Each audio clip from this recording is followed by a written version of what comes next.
The first place to really start is to define what is success to you, right? Because depending upon where you are in your lifestyle, if you're brand new to it or if you've been doing it a whole bunch of years, depending upon if you are an introvert or an extrovert, depending upon what kind of outings or social situations you're getting into, there's going to be various different aspects of this, right? If you're an introvert, you may just want to be left alone. Success to you may be to just be sitting there and comfortable and happy and content, and everyone just looks at you and is like, yeah, they're eating food, right? If you're really outgoing, success to you may be sharing about the lifestyle, really spreading the seed, or it might be being a social butterfly and being comfortable with it, being at a party or somewhere where you feel uncomfortable now, but feeling comfortable with it because you've gained the confidence, you've gained the experience and insight to feel that way.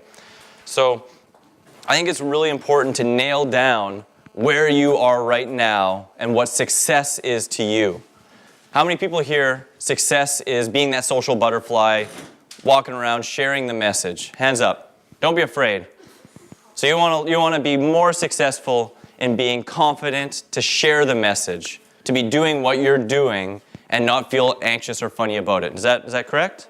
Yeah. All right, so how many people just want to be left alone? Just, not necessarily to the degree where they're in the corner, but where they're comfortable, and when someone comes up to them, they're like, yeah, there's no need for all these explanations. You're kind of a little bit more internal. Anyone here like that? Thank you for putting your hands up, because I know that's even harder if you want to be left alone. Like, all right, you now, attention, right?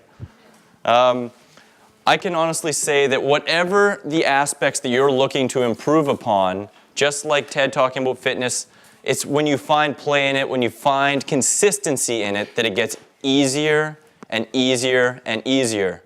I'm coming up here, I'm talking in front of you guys on stage, and to many of you I might look really composed. I'm actually fairly composed right now.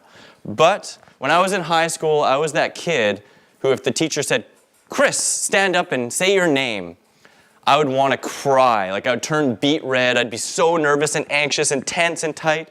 If the teacher said, Chris, please stand up and read your poetry, I would want to run and cry, immediately. This is the last place I ever thought I would be.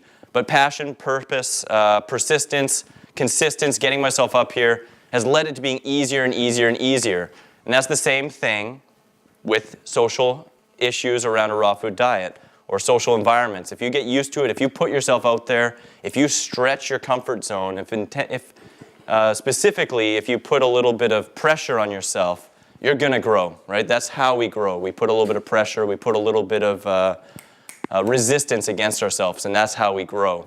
So there's many different types of situations. I would like to mention that it's always a dance. Defining what you want right now is perfect, while at the same time acknowledging that there's always going to be a dance. You're always going to grow through this process, and you might find that learning all the different ways to find ease in these social circumstances is beneficial, because as an introvert, you might find yourself in situations that you want to be more extroverted, right? So learning and understanding that all of these situations can help you grow in confidence, competence, and ease around many different circumstances and social atmospheres is really beneficial.